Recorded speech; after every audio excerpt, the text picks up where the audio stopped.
एक गांव में नंदू नाम का एक बंदर रहता था। वह उस गांव में समोसे बेचकर अपना गुजारा किया करता था। नंदू बंदर बहुत सालों से सभी जानवरों को अपने हाथ के समोसे खिला रहा था, इसलिए सभी जानवरों को नंदू पर बहुत भरोसा था और नंदू बंदर को भी सभी जानवरों पर बहुत विश्वास था। कभी कभी अगर कोई पैसे नहीं भी लाता था तो नंदू उनसे कहता, अरे क्या दिक्कत हो गई भाई, जब तुम कल खाने के लिए आओगे तो तब दे देना, पैसे कौन से भागे जा रहे हैं, आप समोसा खाओ, पैसे आप मुझे बाद में दे देना। अरे शुक्रिया नंदू भाई, तुम्हारे हाथ के समोसे बहुत ही अच्छे हैं, इसलिए मैंने खाए बिना रह ही नहीं पाता हूँ, लेकिन आप फिक्र मत करिए, मैं शाम तक आपके सारे पैसे लौटा दूंगा। वह हाथी समोसे खाकर चला जाता है और शाम को वापस आते हुए नंदू बंदर के समोसे के पैसे उसे दे देता है और खुशी खुशी वहाँ से चला जाता है। नंदू की दुकान बहुत ही फेमस थी, इसलिए उसकी दुकान के बाहर हमेशा बहुत भीड़ लगी रहती थी। सभी जानवर वहाँ पर लाइन लगाकर समोसे खाया करते थे। एक दिन पप्पू नाम का एक लोमड़ वहाँ आता है और वह नंदू की दुकान पर इतनी भीड़ देखता है तो मन ही मन सोचता है, अरे वाह, इस समोसे की दुकान पर तो बहुत भीड़ है, अगर मेरी भी दुकान ऐसे ही चल पड़े तो मैं भी माला माल हो जाऊंगा। इस जंगल में बस एक ही समोसे वाला है, इसलिए मुझे यहीं पर अपनी समोसे की दुकान खोल लेनी चाहिए, मुझे अब ज्यादा देर नहीं करनी चाहिए। ऐसा कहकर पप्पू फौरन ही नंदू बंदर के सामने वाली दुकान को किराए पर ले लेता है और अगले दिन से वह समोसे बनाने का सामान ले आता है और उन्हें इकट्ठा करके समोसे बनाना शुरू कर देता है। अरे अरे, मैं तो एक चीज भूल ही गया, अगर मैंने उसे नहीं डाला तो समोसे में कैसे मजा आएगा, अभी लेकर आता हूँ। और फिर पप्पू लोमड़ अपने थैले में से एक डिब्बी निकालता है और उसको समोसे के आलू में डाल देता है और फिर आलू में अच्छे से मिलाकर समोसे बनाना शुरू कर देता है। थोड़ी देर में समोसे तैयार हो जाते हैं और वह समोसे दुकान पर लगाकर कहने लगता है, अरे पप्पू के समोसे खाओ और सारी टेंशन भूल जाओ, जो पप्पू के समोसे खाए वो बार बार आए। तभी वहाँ पर धीरे धीरे कुछ जानवर जमा होने लगते हैं और पप्पू के समोसे खाने के लिए मांगते हैं। समोसे सच में बहुत टेस्टी थे, इसलिए वे और मंगा कर खाते हैं और बस धीरे धीरे सभी जानवर पप्पू के समोसे खाने के लिए आया करते थे। अब पप्पू की दुकान भी काफी अच्छी चलने लगी थी, इसलिए पप्पू सस्ती और सड़ी हुई चीज का इस्तेमाल करके उसमें खास तरह से बनी एक दवाई मिलाकर सभी ग्राहकों को खिलाता, जिससे ग्राहकों को बहुत अच्छा लगता था। अब नंदू बंदर के दुकान पर कोई भी नहीं आता था। मेरे सारे ग्राहक अब पप्पू समोसे वाले के पास जाने लगे हैं, आखिर इसके समोसे में ऐसा क्या है, मैं एक बार इसके समोसे खाकर देखता हूँ। नंदू बंदर अपना भेष बदलकर पप्पू के समोसे खाने के लिए पहुँच जाता है। उस समय पप्पू लोमड़ समोसे बना रहा था, तभी नंदू अंदर उसे एक दवाई मिलाते हुए देख लेता है और वह समझ जाता है, ये तो कोई गलत दवा मिलाकर सभी जानवरों को अपने समोसे खिलाता है, अगर ऐसा ही रहा तो ये सभी जानवरों की सेहत के साथ खेलता रहेगा और उन्हें बीमार कर देगा, मुझे सभी को इसकी सच्चाई बतानी होगी। अगले दिन नंदू बंदर अपनी दुकान पर कुछ दवाई रख लेता है और उन्हें बेचने लगता है। दवाई ले लो दवाई, दवाई ले लो दवाई। कुछ जानवर उसके पास आते हैं और उससे कहते हैं, अरे नंदू भैया, तुमने दवाई बेचना भी शुरू कर दिया क्या? हाँ भाई, क्योंकि अब आप बीमार पड़ने वाले हो ना, आपका ध्यान भी तो मुझे ही रखना होगा ना। क्यों भाई, हम क्यों बीमार होंगे? क्योंकि आप पप्पू के समोसे खाते हो और वह अपने समोसों में एक दवाई मिलाता है, जिससे आपकी तबीयत तो खराब हो ही जाएगी और फिर मेरी दवाई की तो जरूरत पड़ेगी ना। क्या सच में पप्पू हमारे साथ ऐसा कर रहा है? चलो भाइयों, अभी पप्पू लोमड़े को सबक सिखाते हैं। सभी पप्पू लोमड़े की दुकान पर जाते हैं और उससे कहते हैं, अरे पप्पू, तू क्या हम सभी को मारना चाहता है वे दवाई मिलाकर? पप्पू लोमड़ ये सुनते ही घबरा जाता है और उसका चेहरा पसीने में हो जाता है। मुझे माफ कर दो, मैं अब से ऐसा नहीं करूँगा। करेगा तो तू अब जब यहाँ तू रहेगा, चल निकल जा यहाँ से, हमारे गांव से, वरना अच्छा नहीं होगा। सभी जानवर उसे गांव से बाहर निकाल देते हैं और नंदू सभी जानवरों को बचा लेता है। सभी का नंदू बंदर पर विश्वास अब और बढ़ जाता है। बंसीपुर गांव में बबलू अपनी पत्नी पीलू के साथ रहता था। बबलू बहुत ही मेहनती था। वो साल भर मेहनत करके किसानी करता था, अपनी फसल बेचकर अपना घर चलाता था। पीलू, इस बार मैंने आलू की फसल बोई है और खाद और सिंचाई का भी खास ख्याल रखा है। तुम देखना, इस बार बहुत बढ़िया फसल होगी। भगवान करे ऐसा ही हो, नहीं तो अगर पिछले बार की तरह हमारी फसल बर्बाद हो गई तो हम जीने लायक नहीं बनेंगे। हमारे ऊपर वैसे ही बहुत उधार है। पीलू के घर के पास ही सुंदरी रहती थी। वो पीलू की गरीबी का मजा लेती थी। पीलू बहन, बबलू भाई, ये मैं क्या सुन रही हूँ? आप लोगों के ऊपर इतना उधार है? ऐसा करो पीलू बहन, मेरे घर आज कुछ मेहमान आने वाले हैं, तुम शाम में आके खाना बना देना। इसी बहाने तुम्हें थोड़ा सा पैसा भी दे दूंगी और तुम्हें भी पैसे देखने को मिलेगा, है ना? पीलू को सुंदरी की बातें बहुत खराब लगती है। वो हर बार उनकी गरीबी का मजाक उड़ा के चली जाती थी। ऐसे ही एक दिन बबलू अपने खेत जाता है। वो देखता है कि उसकी आलू की फसल बहुत बड़ी हो गई है, लेकिन जब वो एक पौधे को निकाल कर देखता है तो पता है कि उसमें आलू नहीं उगा है। इसी तरह वो सारे पौधे देखता है, लेकिन किसी में भी आलू नहीं उगे। बबलू उदास होकर अपने खेत में बैठ जाता है। मेरे खेत में आलू क्यों नहीं उगे? ऐसे तो मैं बर्बाद हो जाऊंगा। मेरे खेत में आखिर फसल क्यों नहीं होती है? ऐसे ही सोचते बबलू रोने लगता है। जैसे ही उसके आंसू मिट्टी में गिर जाते हैं तो अचानक से खेत में सोने के आलू उग जाते हैं। अरे भगवान, तेरे बहुत बहुत शुक्रिया। मेरे खेत में तो सोने के आलू उगाए हैं। अब मेरी गरीबी दूर हो जाएगी। फिर बबलू एक बोरी में सोने के आलू भर लेता है और घर लेकर जाता है। बबलू एक सोने का आलू बेचकर घर का राशन ले आता है और पूरा कर्ज भी चुका देता है। लेकिन वो सोने के आलू वाली बात पीलू को नहीं बताता है। एक दिन सुंदरी उसके घर आती है। क्या हुआ, इस बार तुम लोग आलू की फसल नहीं बेच रहे हो क्या? इस बार भी तुम्हारी फसल बर्बाद हो गई है? ऐसा है तो तुम लोग तो सड़क पर आ जाओगे। नहीं, इस बार फसल बहुत अच्छी हुई है। नहीं नहीं पीलू, बबलू इस बार फसल बिकाने के लिए बाजार गया ही नहीं। अब तुम ही सोचो कि तुम्हारा आगे क्या होगा। बबलू जब घर लौटता है तो पीलू उससे पूछती है, पड़ोसन कह रही थी कि आप इस बार शहर के जंगल में आलू बेचने के लिए नहीं गए थे। अगर हमारी आलू की फसल हुई ही नहीं है तो अपने घर का राशन कहाँ से लेकर आए हो? इसके बाद बबलू पीलू को सोने के आलू से भरी हुई एक बोरी दिखाता है। खिड़की में से सुंदरी भी उस सोने के आलू की बोरी को देख लेती है। अरे, इनके पास तो बोरी भरकर सोना है, ये तो मेरे पास होना चाहिए। ऐसा सोचकर वो उनके घर जाती है। तुम दोनों गरीबों को खाना नसीब हो रहा होगा, ऐसा करो तुम मेरे घर खाना खाने आ जाओ। सुंदरी को पीलू और बबलू मना नहीं कर पाते हैं और उसके घर चले जाते हैं। वहाँ सुंदरी उन्हें बहुत बड़ी थाली परोसकर लेकर आती है और उन्हें खाने के लिए देती है। जब दोनों पति पत्नी खा रहे होते हैं, वो चुपचाप उनके घर चली जाती है और सोने के आलू चुराने की कोशिश करती है। लेकिन जैसे ही वो आलू उठाती है, एक आलू पत्थर में बदल जाता है और उसके पैर पर गिर जाता है। उसके चीखने की आवाज सुनकर पीलू और बबलू वहाँ जाते हैं। सुंदरी वहाँ से भाग जाती है। तभी तो मैं सोचूं कि हमेशा हमारी गरीबी का मजाक उड़ाने वाली हमें आज दावत क्यों दे रही है? हमारे पीछे से हमारी सोने की आलू चुराना चाहती थी। ये सुंदरी बहुत लालची है। इसके पास सब कुछ है, लेकिन ये लालच करना नहीं छोड़ती है। इसी वजह से ये आलू पत्थर में बदल गया था। हाँ बबलू जी, आप सही कह रहे हो, लेकिन ये आलू जब तक हमारे घर में रहेंगे, ये हमारे लिए मुसीबत के बीज बन जाएंगे। चलिए इन्हें खेत में गाड़ कर छुपा देते हैं। फिर दोनों पति पत्नी खेत में सोने के आलू छुपा देते हैं। बंटी बहुत मेहनती और ईमानदार था। इसी वजह से उसकी शुद्ध भावनाओं में निकले आंसू से सोने के आलू खेत में उग आए थे। वहीं दूसरी तरफ सुंदरी का मन काला था। इसी वजह से उसके छूते ही सोने के आलू पत्थर में बदल गए। अब बबलू और पीलू की गरीबी दूर हो गई थी और वो दोनों खुशी खुशी रहने लगे। टॉली नगर के जंगल में कड़क सेठ पिज्जा की बड़ी सी दुकान चलाता था। उसी की दुकान के सामने पीलू सस्ता दाल चावल बेचा करती थी। ये बात कड़क को बिल्कुल पसंद नहीं थी।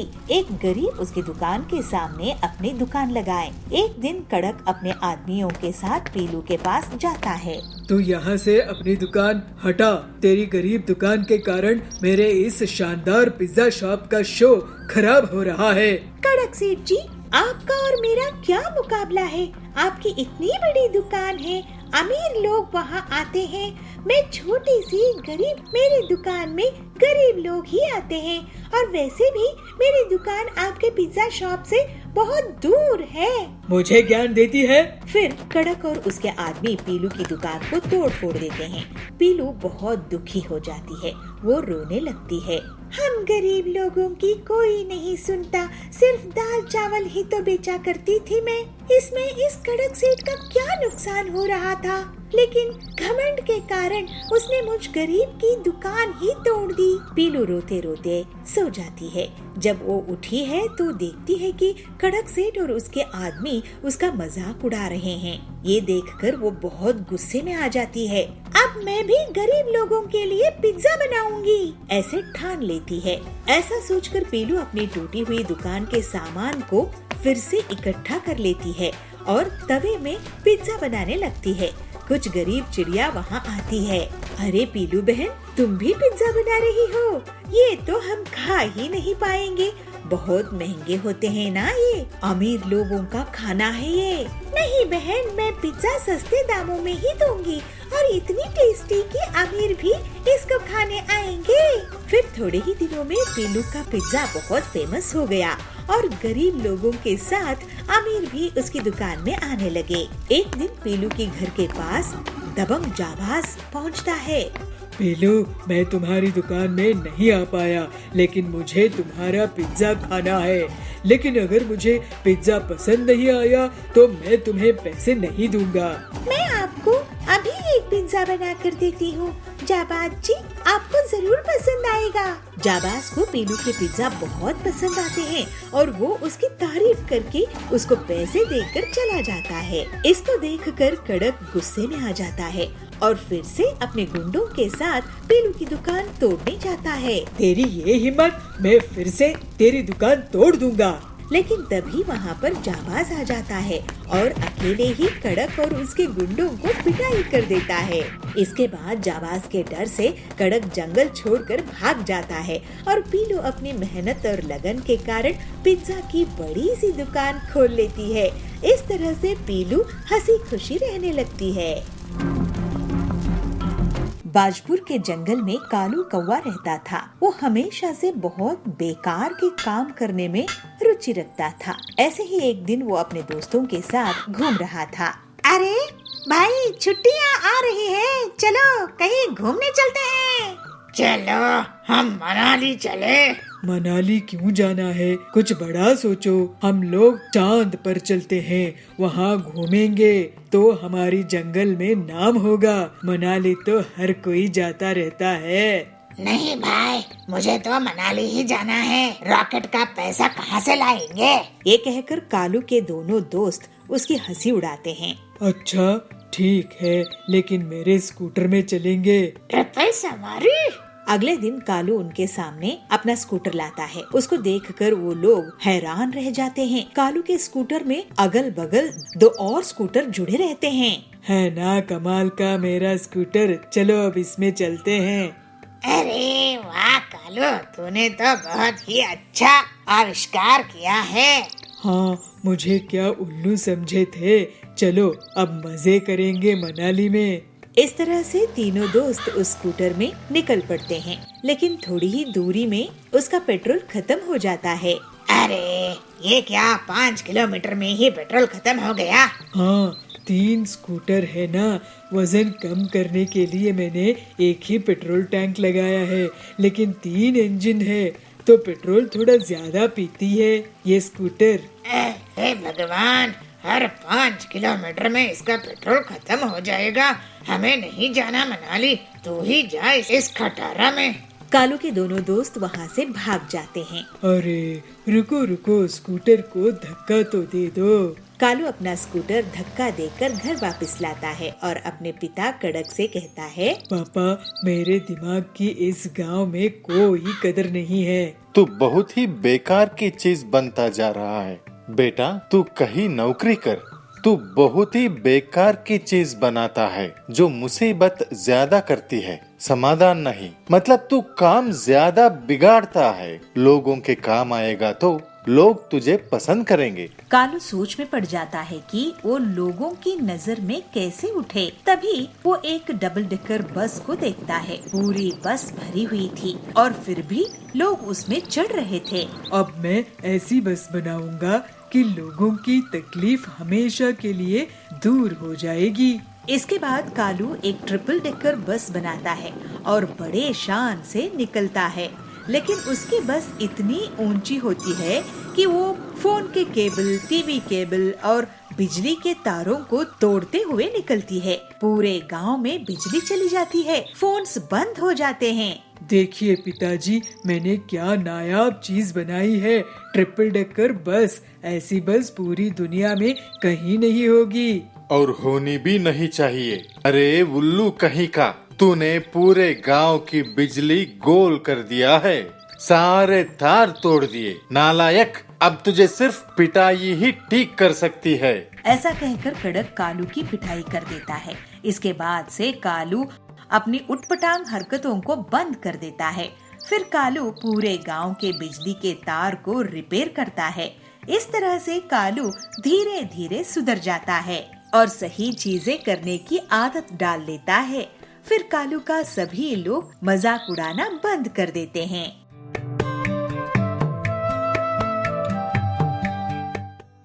बांसपुर गांव में पीलू ऑटो रिक्शा चलाती थी। उसका एक बेटा था टिल्लू। टिल्लू स्कूल में पढ़ाई करता था। ऐसे ही एक दिन स्कूल की प्रिंसिपल कोयल मैडम पीलू को स्कूल में बुलाती है। पीलू जी, आप बहुत मेहनत करती है और टिल्लू को पढ़ा रही है, लेकिन आपकी मेहनत पानी में जा रही है। क्या बात है प्रिंसिपल मैडम, आप ऐसा क्यों बोल रही है? देखिए पीलू जी, क्रिसमस पास आ रहा है। सभी बच्चे क्रिसमस की एग्जाम में पास होने के लिए मेहनत कर रहे हैं, मगर आपका बेटा स्कूल में टाइम पास करता है। वो लकड़ी के टुकड़ों से कुछ न कुछ बनाता रहता है। उसका पढ़ाई में मन नहीं लगता है, क्लास में ध्यान नहीं रहता है। ऐसे में वो एग्जाम कैसे पास करेगा? आप उसे कुछ काम में ही लगवा दो, यहाँ उसका कुछ नहीं होने वाला। आप ऐसा मत बोलिए मैडम, वो मेरे जैसा गरीब ना रहे इसलिए उसे यहाँ पढ़ा रही हूँ। मैं उसे समझाऊंगी। उसके बाद पीलू रात में अपने बेटे टिल्लू से बात करती है। टिल्लू, तुम्हारी स्कूल की प्रिंसिपल मुझे बुलाई थी।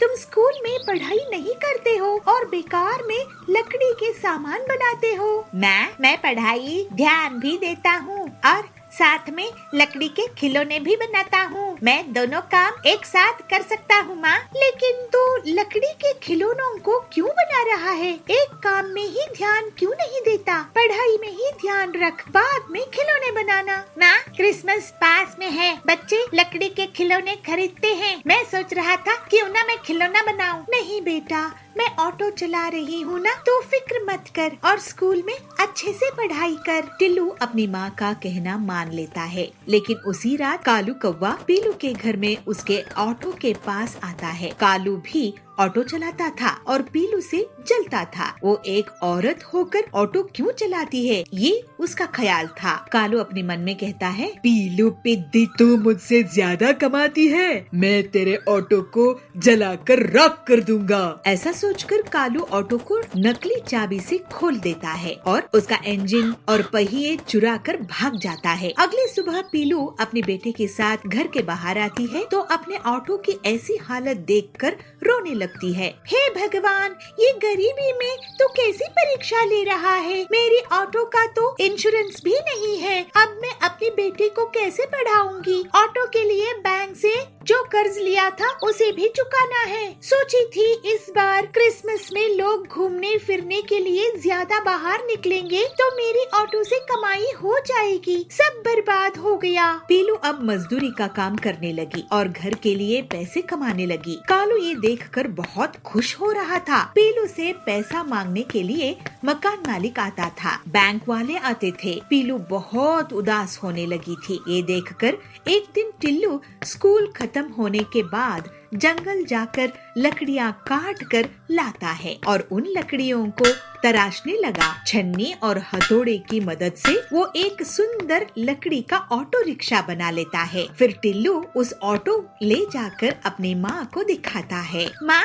देखो तुम्हारे लिए क्रिसमस गिफ्ट। अरे बेटा, ये क्या है? ये लकड़ी का इतना बड़ा ऑटो तू कहाँ से लाया है? माँ, ये ऑटो मैंने तुम्हारे लिए बनाया है, 1 रुपया भी इसमें खर्च नहीं आया। अब तुम क्रिसमस में इसको लेकर चलाओ। और हाँ, वो पुराना हिस्सा ऑटो का है ना, उसको मैं इस ऑटो के ऊपर फिट कर देता हूँ। ये डबल डेकर ऑटो बन जाएगा।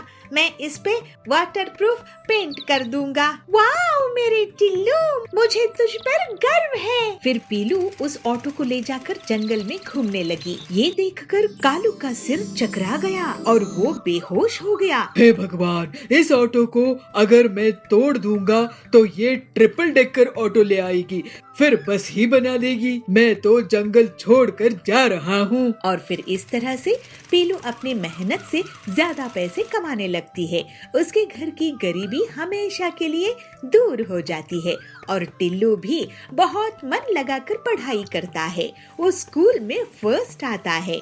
कोयल प्रिंसिपल उसकी बहुत तारीफ करती है। इस तरह से सब खुशी खुशी रहने लगते हैं। पिंटू गहरी नींद में सो रहा है। अब क्या करूं? पिंटू को जगाना पड़ेगा। लेकिन अगर मैं यहाँ से आवाज लगाया। और फिर रिंकू बहुत तेजी से खरगोश की स्पीड से दौड़ता है और शेर के पीछे पहुंचकर उसकी पूंछ को अपने लंबे दांतों से काट देता है। शेरा जोर से चीख उठता है। इस जंगल में एक बड़ा सा गेंडा पिंटू रहता था। पिंटू वैसे तो दिल से अच्छा था, लेकिन उसको अपने ताकतवर होने के बहुत गर्व था। वहीं दूसरी तरफ एक छोटा सा खरगोश रिंकू रहता था। रिंकू दिखने में छोटा था और अपने आप में मस्त रहता था। एक दिन नदी के किनारे रिंकू घास खा रहा था, तभी उसका पैर फिसल गया और वो नदी में गिर गया। बचाओ बचाओ मुझे, मैं डूब रहा हूँ। उसकी आवाज सुनकर पिंटू वहाँ आता है। अरे रिंकू, तू तो डूब जाएगा, लेकिन मुझे भी तो तैरना नहीं आता है, इसको कैसे बचाऊं? और पिंटू आसपास देखता है और फिर पास ही एक पेड़ की दंगल तोड़कर उसके पास फेंकता है। रिंकू उस लकड़ी की दंगल का सहारा लेकर उसमें बैठ जाता है और किनारे आ जाता है। आपका बहुत धन्यवाद पिंटू भैया, आपने मेरी जान बचा ली।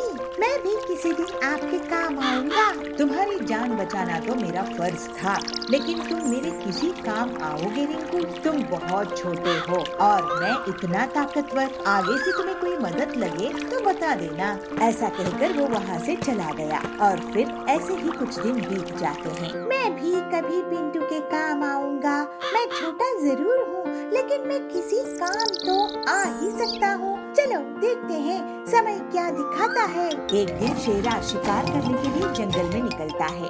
थोड़ी दूर जाने पर उसको पिंटू दिखाई देता है। अरे वाह, ये पिंटू गेंडा है, अभी ये सो रहा है। यही सही मौका है इसकी शिकार करने का। इस पर झपट्टा मार दूंगा, फिर तो 1 हफ्ते तक शिकार करने की जरूरत ही नहीं पड़ेगी। ऐसा सोचकर शेर पिंटू के पास जाता है, लेकिन रिंकू ये सब दूर से देख लेता है। ये शेरा तो पिंटू का शिकार कर देगा। पिंटू गहरी नींद में सो रहा है। अब क्या करूं? पिंटू को जगाना पड़ेगा, लेकिन अगर मैं यहाँ से आवाज लगाया तो शेर को भी पता चल जाएगा। अब तो एक ही रास्ता है। और फिर रिंकू बहुत तेजी से खरगोश की स्पीड से दौड़ता है और शेर के पीछे पहुंचकर उसकी पूंछ को अपने लंबे दांतों से काट देता है। शेरा जोर से चीख उठता है। रिंकू तुरंत झाड़ियों में भाग जाता है और पिंटू की नींद खुल जाती है। वो शेरा को देख लेता है और हैरान रह जाता है। तू जग गया, अब मैं तेरा शिकार नहीं कर सकता। शेरा वहाँ से चला जाता है। उसके जाने के बाद रिंकू बाहर आकर पिंटू से कहता है, पिंटू भैया, मैंने शेर की पूंछ काटा था। रिंकू, मैं तुम्हारा शुक्रगुजार हूँ, तुमने मेरी जान बचाई। मैं गलत था कि मैं ताकतवर हूँ और मुझे कभी किसी की मदद की जरूरत नहीं पड़ेगी। तुमने नेक दिल दिखाई और असल में बड़प्पन दिखाई हो। इस तरह से पिंटू अब रिंकू का अच्छा दोस्त बन गया और वो कभी भी अपनी ताकत पर घमंड नहीं करता था।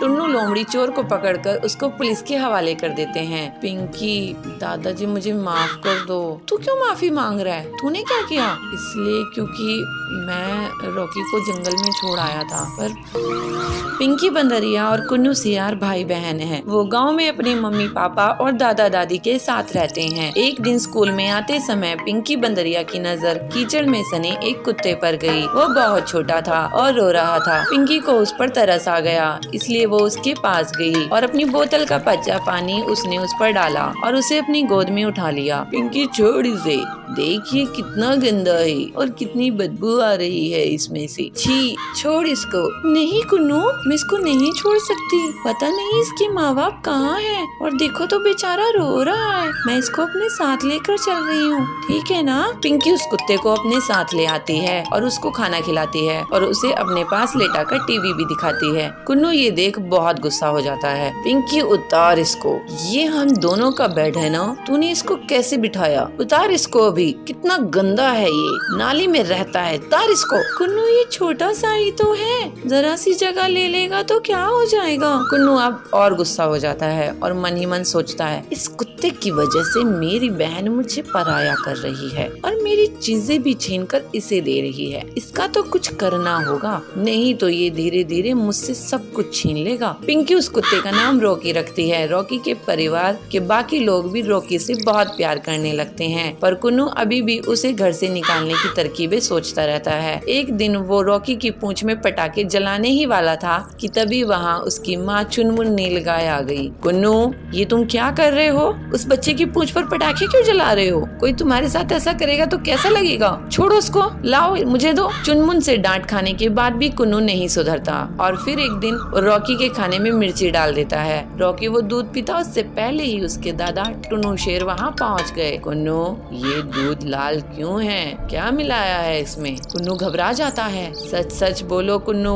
नहीं, कुछ भी नहीं दादाजी, वो तो ऐसे ही हो गया। मैं जानता हूँ तुम रॉकी को जरा भी प्यार नहीं करते हो और उसे घर से निकालना चाहते हो, पर बेटे ये बेचारा भी बहुत छोटा है तो जानता भी नहीं कि तुम इसके साथ क्या क्या कर रहे हो, इसलिए ये सब छोड़ो और उसके साथ प्यार से पेश आओ, ठीक है? दादा के समझाने पर भी कुन्नू नहीं समझता और फिर एक रात वो रॉकी को लेकर जंगल में चला जाता है और उसे कहीं दूर छोड़ाता है और घर आकर सो जाता है। अब उस रॉकी को मैं ऐसी जगह छोड़ कर आया हूँ जहाँ से वो चाह कर भी वापस नहीं आ सकता और मैं जीऊंगा चैन की जिंदगी। अंधेरी रात हो चुकी थी, घर में सब सो चुके थे कि तभी एक लोमड़ी चोर उनके घर में घुस जाती है और एक एक करके घर का सारा कीमती सामान चुरा लेती है। पर जैसे ही वो घर के बाहर कदम रखती है वैसे ही रॉकी भौंकने लगता है और घर वाले सारे लोग जाग जाते हैं। तब तक रॉकी लोमड़ी चोर को हिलने तक नहीं देता। अच्छा, तो ये चोर हमारे घर में चोरी करने आया था। शाबाश रॉकी, अगर आज तुम नहीं होते पता नहीं क्या हो जाता। टुन्नू लोमड़ी चोर को पकड़कर उसको पुलिस के हवाले कर देते हैं। पिंकी, दादाजी मुझे माफ कर दो। तू क्यों माफी मांग रहा है? तूने क्या किया? इसलिए क्योंकि मैं रॉकी को जंगल में छोड़ आया था, पर पता नहीं ये वापस कैसे आया। यही तो खासियत है मेरे दोस्त की। रॉकी, मुझे माफ कर दे प्लीज। सॉरी यार, अब हम दोस्त बन सकते हैं, तू दोस्ती करेगा मेरे से? रॉकी अपना एक पैर आगे बढ़ाता है और अब दोनों के बीच दोस्ती हो जाती है। रॉकी कुन्नू का भी दोस्त बन जाता है और फिर सब खुशी खुशी रहते हैं। बहुत समय पहले की बात है, एक स्कूल में मोंटी नाम का हाथी पढ़ता था। मोंटी के एनुअल एग्जाम आने वाले थे, पर इसके बावजूद वो नहीं पढ़ता था। एक दिन लंच के दौरान उसने देखा कि पीहू लोमड़ी अभी भी पढ़ रही है, तो वो उसके पास गया। पीहू, तुम अब भी पढ़ रही हो? चलो खाना खा लेते हैं, लंच हो गया है। थोड़ी देर और मोंटी, बस मेरा प्रोजेक्ट पूरा ही होने वाला है। और वैसे भी मैडम आज सबका प्रोजेक्ट चेक करेंगी ना। तुमने कर लिया तुम्हारा प्रोजेक्ट? नहीं, अभी नहीं किया। और वैसे भी अभी तो बहुत समय है, मैडम को तो 8वें पीरियड में आना है ना प्रोजेक्ट चेक करने, तब तक मैं कर लूंगा। मोंटी बहुत ही आलसी था, वो आज का काम कल पर ही थोप देता था। वहीं पीहू बहुत ही मेहनती और बुद्धिमान लड़की थी, वो हमेशा अपना काम समय पर पूरा कर लेती थी। रहने दे, मुझे तो लगता है आज तू इसी में लगी रहेगी। मुझे तो बहुत भूख लगी है, मैं तो चला लंच करने। तुझे जब करना हो तू कर लेना, और वैसे भी मुझे तो खेलना भी है। मोंटी, खाना खाकर तुम भी अपना काम जल्दी से कर लो,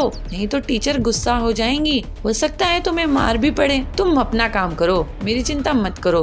मैं अपना देख लूंगा। ऐसा कहकर मोंटी वहाँ से भाग जाता है। मोंटी और पीहू क्लासमेट होने के साथ साथ पड़ोसी भी थे, इसलिए मोंटी के मम्मी पापा अक्सर मोंटी को पीहू की तरह बनने को कहते थे। देखो मोंटी, पीहू घर का काम भी करती है और पढ़ाई भी बहुत अच्छे से करती है। उसके मम्मी पापा को कभी उसकी शिकायत नहीं सुननी पड़ती और वो हमेशा क्लास में फर्स्ट आती है। तुम्हें तो घर का कोई काम भी नहीं करना पड़ता, फिर भी तुम पढ़ाई नहीं करते। तुम्हारे टीचर हमेशा यही कंप्लेन करते हैं कि तुम कभी काम समय पर नहीं करते, होमवर्क करके नहीं लाते, प्रोजेक्ट टाइम पर जमा नहीं करते।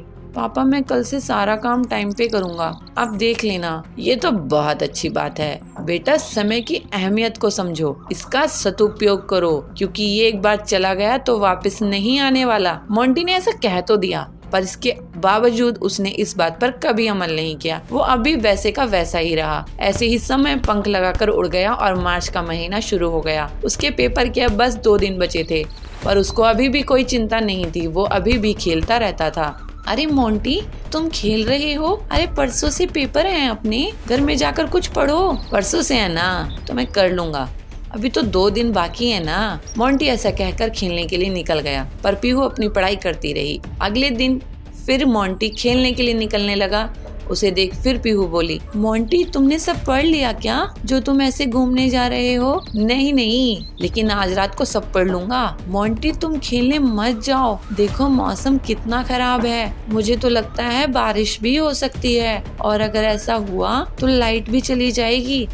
इसलिए अच्छा होगा कि तुम अभी ही पढ़ लो। तुम तो खामखा डर रही हो। पीहू, ऐसा कुछ नहीं होगा, ये तो मौसम अभी साफ हो जाएगा। जरा से बादल हैं, अभी हवा चलेगी, सारा साफ हो जाएगा, और जरूरी नहीं कि हर बारिश होने से लाइट चली जाए। मोंटी ऐसा कहकर वहाँ से चला जाता है और अपने दोस्तों के साथ खेलने लगता है। शाम होते ही मौसम करवट बदल लेता है और झमाझम बारिश होने लगती है। मोंटी भागता हुआ अपने घर आता है तो देखता है कि घर में लाइट है ही नहीं। मम्मी, लाइट चली गई क्या? हाँ बेटे, तुझे तो मालूम है ना, बारिश होती ही बिजली चली जाती है। लेकिन मुझे तो पढ़ना था, कल मेरा पेपर है, अब मैं क्या करूँगा? तुम्हें पता था ना कि कल तुम्हारा पेपर है, तो खेलने की बजाय पढ़ने नहीं बैठ सकते थे तुम? मैंने तुमसे कितनी बार कहा कि आज का काम कल पर मत डालो, पर तुमने मेरी एक नहीं सुनी। मोंटी अब दुखी हो जाता है। अगले दिन पेपर में वो कुछ भी नहीं लिख पाता, क्योंकि उसे कुछ याद ही नहीं था। वहीं पीहू का पेपर बहुत अच्छा जाता है, क्योंकि उसने अपना पाठ अच्छे से याद किया था। तो इसीलिए हम कहते हैं बच्चों, समय का सदुपयोग करो, जैसे पीहू ने किया, मोंटी की तरह नहीं।